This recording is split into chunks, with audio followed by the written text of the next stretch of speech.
Il y a beaucoup de vent aujourd'hui, donc on va parler un peu plus fort. Chers aventuriers, bienvenue. Je m'appelle Lucas et je viens de France. Au cours des 2 dernières années, j'ai voyagé dans ce pays et j'ai documenté la faune et la flore étonnantes qu'il y a à offrir. Mais il y a encore tellement d'espèces à étudier. Mon objectif est de vous rapprocher de la nature à travers mon contenu. Parcourir la France et bientôt le monde. Aimez, commentez et abonnez-vous si vous voulez me soutenir. On part pour ce documentaire, c'est parti! Voici l'âme au fil des sables. Nous avons dû bien évidemment l'attraper au préalable pour la mettre dans un bac en verre, histoire de vous faire un documentaire une bonne fois pour toutes et surtout une seule fois, car il est quasi impossible de pouvoir filmer une âme au fil des sables en grandeur nature et surtout en grand zoom. Parmi toutes les sortes de guêpes qui existent dans le monde, en voici une particulièrement spéciale. Le corps de l'amophile semble fragile et délicat, et pourtant cette guêpe a une taille remarquablement grande pour une simple guêpe. Elle est capable d'actes terribles. Elle paralyse et enlève des chenilles géantes qu'elle amène à son nid pour nourrir ses futures larves. Cette guêpe fouisseuse vole de mai à octobre. Son corps élancé et son abdomen coloré vous permettent de facilement la reconnaître. C'est une grande guêpe fouisseuse. De 1,5 à 2,5 voire 3 cm de long, l'abdomen est suspendu par une longue tige au thorax principalement noire. La partie avant de l'abdomen est rouge ou alors rouge orangé. C'est une vraie fouisseuse. L'amophile aime le sable, d'où son nom d'ailleurs.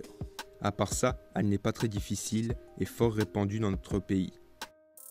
Vous en repérerez facilement dans les landes, les sentiers sablonneux, les crêtes de dunes ou les lieux ouverts.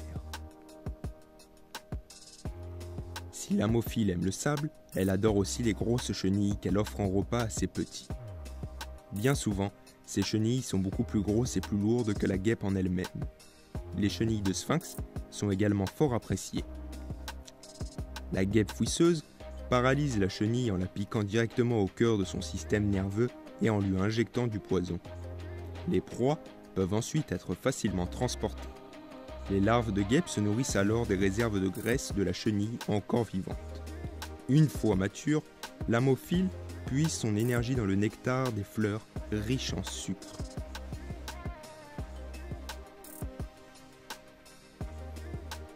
Lorsque la femelle est fécondée, elle creuse un nid dans le sable, d'où le terme de fouisseuse.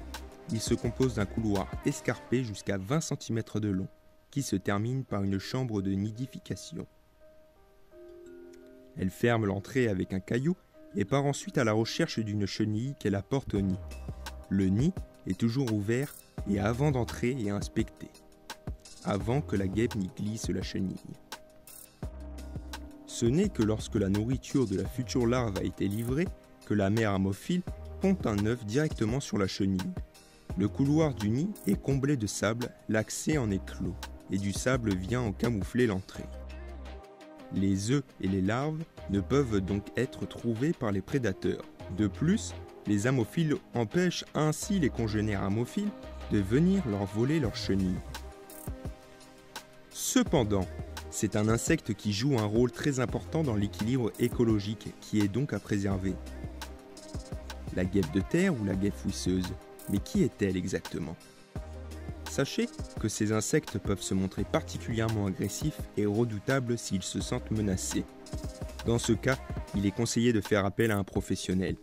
Attention, contrairement à ce qu'on pourrait penser, les pompiers n'interviennent pas dans la destruction des nids de guêpes fouisseuses. Ils interviennent seulement si elles représentent un danger d'ordre public, dans une école par exemple. N'essayez surtout pas de détruire le nid par vous-même, ni d'essayer d'y mettre le feu. Premièrement, ces guêpes peuvent atteindre des vitesses de 35 km/h. Il sera donc impossible de leur échapper. De plus, allumer un feu dans le sol est illégal.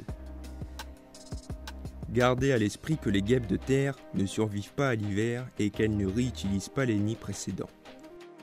Un insecte qui vous aide pour votre jardin. Malgré leur apparence plutôt inquiétante, les guêpes de terre sont des insectes extrêmement utiles pour le jardin. En effet, elles contribuent à la destruction des ravageurs. Oubliez les chenilles, pucerons, vers, larves, araignées et tout type d'insectes qui constituent leur proie. Alors si vous voyez un nid de guêpes terrestres dans votre jardin et qu'elle ne représente pas une menace pour vous, vos enfants ou vos animaux, laissez faire leur travail. Ils vous aideront à garder votre jardin sain et exempt de parasites. Cependant, si vous avez des inquiétudes, n'hésitez pas à faire appeler un professionnel.